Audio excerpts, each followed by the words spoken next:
étage avec un ponton. À chaque étage, dans toutes les chambres d'amis, il y a des souris sous les lits. Bonjour Frédéric. Bonjour Thierry.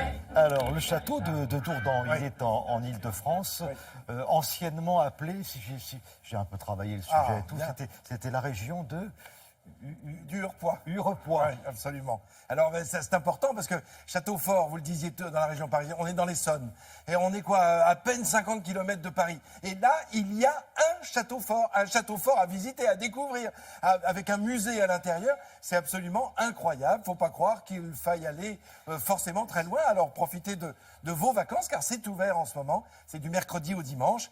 Alors, on l'a à l'image. Là, on voit un peu cette forteresse. Alors, c'est surtout d'extérieur qu'il semble très fort, et pour cause, parce que c'est une volonté de son créateur, c'est Philippe Auguste. Philippe Auguste qui a créé une chaîne de châteaux pour entourer son domaine royal, qui n'était pas encore toute la France, loin de là. Pour se protéger, vraiment. Pour se protéger, effectivement. Alors, le plus célèbre des châteaux qu'il a construit, c'est le Louvre, quand même.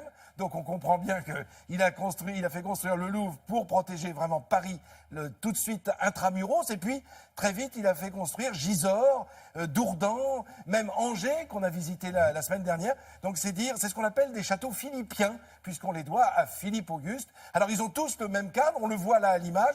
Ils sont carrés généralement, ça rappelle la cour carrée du Louvre, vous voyez, on voit bien ce côté carré, 70 mètres de côté, et puis toutes ces tours protectrices. Et ce donjon qui est supérieur, vous voyez, qui monte plus haut que le reste, je vous propose de découvrir tout cela en images. On est parti sur le terrain avec une caméra, c'est bon. Oui. Allez, regardez. Alors, dans Dourdan, bon, on est en pleine ville, en plein cœur de ville.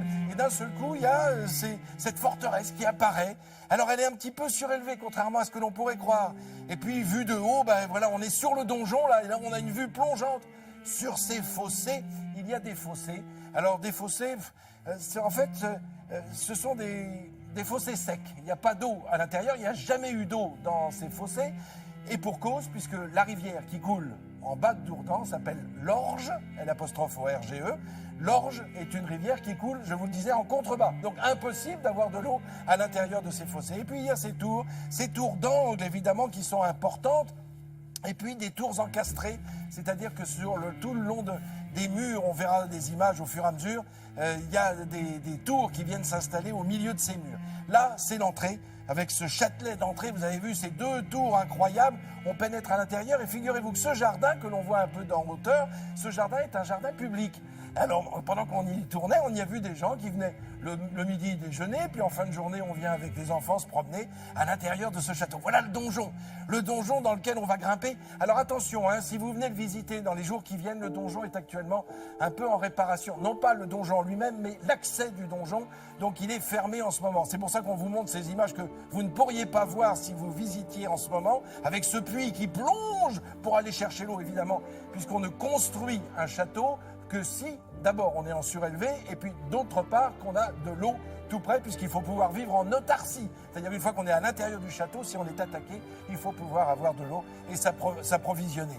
Et puis, cette vue que l'on a en haut du donjon, sur la cité tout entière, les bois aux alentours, on pouvait voir de loin. Vous voyez, le donjon, il est légèrement excentré par rapport aux fortifications.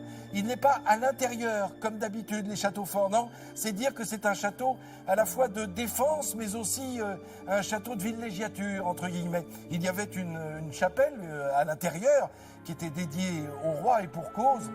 Vous savez que les grands donjons, les grands châteaux forts du Moyen-Âge, ils avaient une idée bien préconçue, c'était une forteresse avec un donjon et une église qui montrait le pouvoir royal. Alors là, on vient de voir l'un des propriétaires, parce que c'est devenu propriété privée au 19e siècle.